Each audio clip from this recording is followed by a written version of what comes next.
baxsashada laga baxsado xabsiyada waxaa macquul ah inta badan inaad ku aragteen aflaamta, laakiin waa wax waaqic ah oo leh qisooyin diiwaan gashan. Haddaba u diyaar garooba dhacdooyinka ugu caansan ee xabsiyada looga baxsaday.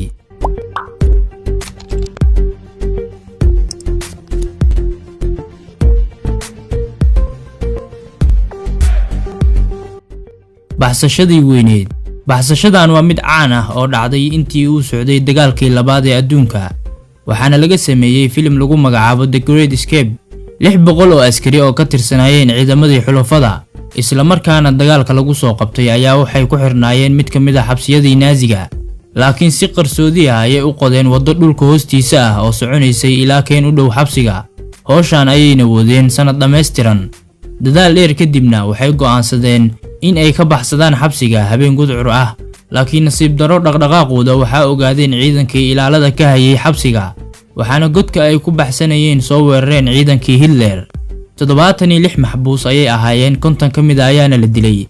3 kaliya ayayna u suurto gashay inay baxsadaan, halka inta kalena lagu celiyay xabsiga. 3dii ka badbaaday baxsashadii weyneed, midkii u dambeeyay wuxuu geeriyooday 16 Febraayo sanadkan aynu ku jirno. 7 maxbuus ee Texas. 7 maxbuus ayaa ku guuleysteen inay ka baxsadaan xabsiga John Connolly ee gobolka Texas ee dalka Mareykanka, gaar ahaan sanadka marka uu ahaa 2000.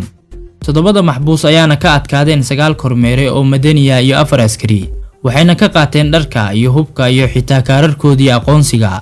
Ciidanka ilaalada ka hayay xabsiga waxaa gaartay fariin, laakiin waxay ku baxsadeen gaari dhex yaalay xabsiga. Sidoo kale waxaa la sheegaa inay dhagreen ama qaribeen halka laga hago ciidanka xabsiga, kadibna ay ku baxsadeen gaari dibadda ugu diyaarsanaa.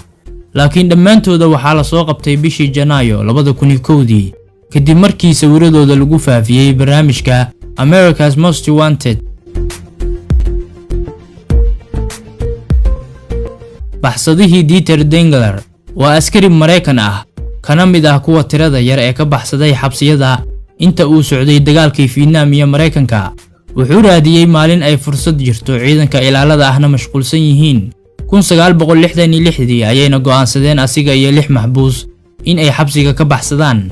Waxay dileen 3 askari ayagoona hubka ka qaatay, waxayna u baxsadeen dhanka keynta. 23 maalin ayayna ku dhex dhuumaalaysanayeen. Waa ay iskala qaybiyeen si aan hal mar loo qaban, laakiin Dieter Dengler kaliya ayay aragtay diyaarad helicopter ah oo Mareykanku leeyahay. kuwa kale ee la socdayna waxaa la aaminsan yahay in la dilay. Baxsashadii Alcatraz waa xabsi ku yaala jasiiradda San Francisco ee dalka Mareykanka oo u gooni ah dambiilayaasha ugu khatarta badan. Waa mid si weyn loo ilaaliyo. 14 jeer oo la isku dayay in laga baxsado muddo 30 sano ahna midna laguma guuleysan, laakiin 3 maxbuus ayaa noqdeen kuwii ugu horeeyay ee baxsada 1962 kadib markii ay xoog iyo xeeladba isugu geeyeen iyo qorshe ay wadeen muddo 2 sano ah. Waxayna adeegsadeen oo ay ka baxsadeen duleelada marwaxadaha hawada dhaliya. Baxsashadii El Chapo. El Chapo waa booska ama zaciimka kooxaha maafiyada Mexico ee muqaadaraadka ka macaashaan. El Chapo marar badan ayuu xabsiyo kala duwan ka baxsaday.